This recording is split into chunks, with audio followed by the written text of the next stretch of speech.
Are you tired of being held back by worry and anxiety? Do you find yourself dwelling on things that might never happen? Today, on Morality Matters, we're diving deep into the powerful wisdom of the Stoic philosopher Seneca, who, nearly 2,000 years ago, offered profound insights on overcoming imaginary suffering. Join me as we explore his timeless teachings and learn practical techniques to master our minds, conquer our fears, and unlock a life of true peace and fulfillment. Seneca, a master of Stoic philosophy, recognized a profound truth about human suffering. We often suffer more in our imaginations than in reality. He delved deeply into the human psyche, understanding that our minds are powerful tools that can either liberate us or imprison us in a cycle of endless worry. He observed that our minds have a remarkable capacity to conjure up worst-case scenarios, amplifying our anxieties and stealing our present joy. This mental habit can lead us to live in a state of constant fear, always bracing for disasters that may never come. This tendency to dwell on what might go wrong, to anticipate future pain, is what Seneca referred to as imaginary suffering. It's a form of self-torment that can be as debilitating as any physical ailment, if not more so. It's the fear of things unseen, the dread of potential misfortune that haunts our thoughts and keeps us from experiencing the fullness of life. These imagined fears can paralyze us, preventing us from taking action and enjoying the present moment. But Seneca argued that this self-inflicted suffering is entirely unnecessary. He taught that by recognizing these fears for what they are, mere figments of our imagination, we can begin to dismantle their power over us. He believed that by understanding the nature of our fears and mastering our minds, we can break free from this cycle of imaginary pain and embrace a life of true peace. Through mindfulness and self-awareness, we can learn to live in the present, free from the shadows of imagined suffering, and find genuine tranquility. Seneca made a crucial distinction between two types of fear, real fears and imaginary fears. This distinction is vital for understanding how we react to different situations in our lives. Real fears, he argued, are those that are grounded in the present moment, in actual, tangible threats to our well-being. These fears are based on immediate dangers that we can see, hear, or feel. These are the fears that trigger our survival instincts, prompting us to take immediate action to protect ourselves from harm. Our bodies react instinctively, preparing us to either fight or flee. Think of encountering a dangerous animal or facing a sudden, unexpected threat. These scenarios are clear examples of real fears that require us to be alert and responsive. These are situations that demand our full attention and require a swift response. Our survival often depends on how quickly and effectively we can react. Imaginary fears, on the other hand, are not rooted in the present reality. They are born from our minds, often without any immediate or tangible threat. They stem from our thoughts, from the stories we tell ourselves about what might happen in the future. These fears are projections of our anxieties and worries. These fears are often fueled by uncertainty, doubt, and our innate aversion to the unknown. They can paralyze us, preventing us from taking action or enjoying the present moment. Understanding the difference between real and imaginary fears can help us manage our reactions better, allowing us to find peace amidst chaos. Seneca captured the essence of fear when he wrote, "We suffer more often in imagination than in reality." This powerful quote serves as a stark reminder that our minds are capable of creating immense suffering even in the absence of actual pain. It highlights the deceptive nature of fear, how it can trick us into believing that our imagined scenarios are as real and threatening as tangible dangers. But by recognizing this tendency to magnify our fears, we can begin to challenge those thoughts and break free from their grip. We can choose to focus on the present moment, on what is actually happening, rather than getting lost in a whirlwind of what-ifs and worst-case scenarios.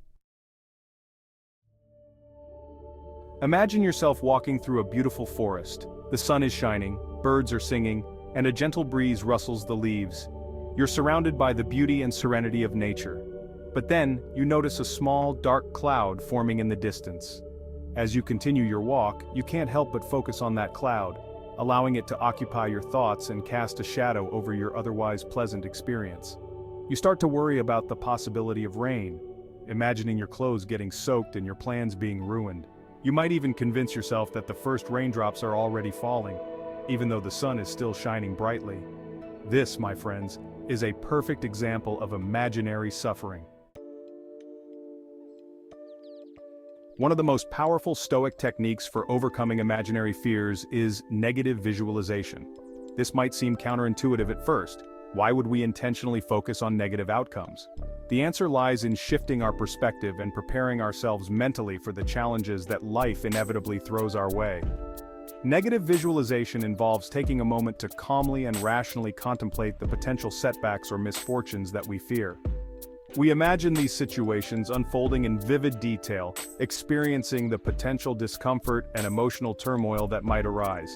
However, we do so with a sense of detachment, recognizing that these are just possibilities, not certainties. Seneca wisely said, "The greatest remedy for anger is delay."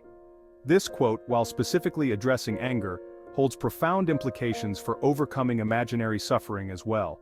When we find ourselves consumed by fear or anxiety, it's often our immediate, impulsive reactions that exacerbate the situation. We allow our emotions to dictate our thoughts and behaviors, leading to a downward spiral of negativity. However, by practicing delay, by creating a space between our initial emotional response and our actions, we empower ourselves to choose a more measured and rational path. We can use this time to examine our fears, challenge their validity, and devise a more constructive course of action. A cornerstone of Stoic philosophy is the emphasis on focusing on the present moment. This ancient wisdom teaches us that the present is the only time we truly have control over. Seneca believed that by anchoring ourselves in the here and now, we can minimize the power that imaginary fears hold over us. He argued that most of our anxieties are rooted in things that haven't happened yet, or may never happen at all. You see, when our attention is fully engaged in the present experience, we're less likely to get swept away by worries about the future or regrets about the past. Mindfulness practices can help us stay grounded, allowing us to savor each moment as it comes. We can find a sense of peace and contentment in the simplicity of the present moment, appreciating the beauty and wonder that often go unnoticed when we're preoccupied with our thoughts. This awareness can transform ordinary moments into extraordinary experiences. Now, this doesn't mean that we should ignore the future or disregard the lessons of the past. Reflecting on past experiences can provide valuable insights, and planning for the future is essential for growth and progress. Rather, it's about finding a healthy balance, recognizing that our true power lies in the present moment. By living fully in the now, we can make more thoughtful decisions and take deliberate actions that shape a better future. Let's say you're about to give an important presentation at work. You've prepared diligently, but as the day approaches, you find yourself consumed by anxiety. Your mind races with thoughts of stumbling over your words, forgetting key points, or facing a room full of unimpressed faces. This is a classic example of how imaginary suffering can manifest in our modern lives. Instead of succumbing to these fears, you can apply Seneca's wisdom. First, acknowledge your fears without judgment. It's natural to feel some level of anxiety in such situations. Then, differentiate between real and imaginary fears. Seneca beautifully articulated the path to true peace when he wrote, "True happiness is to enjoy the present, without anxious dependence upon the future, not to amuse ourselves with either hopes or fears, but to rest satisfied with what we have, which is sufficient."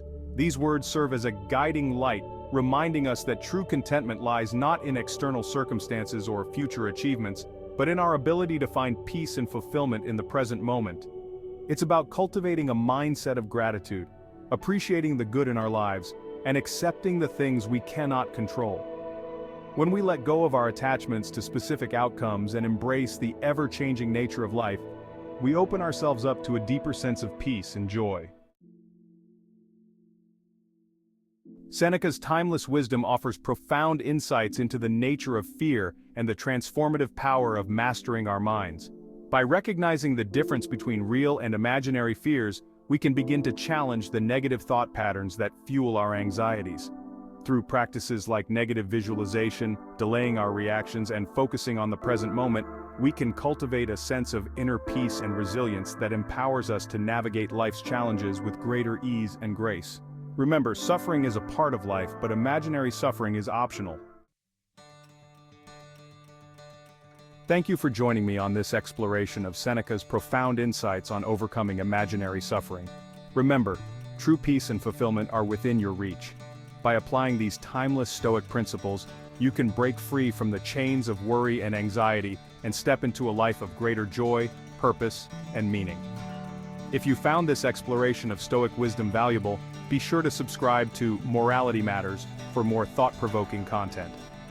Until next time, stay curious, stay compassionate, and keep striving to live a life of virtue.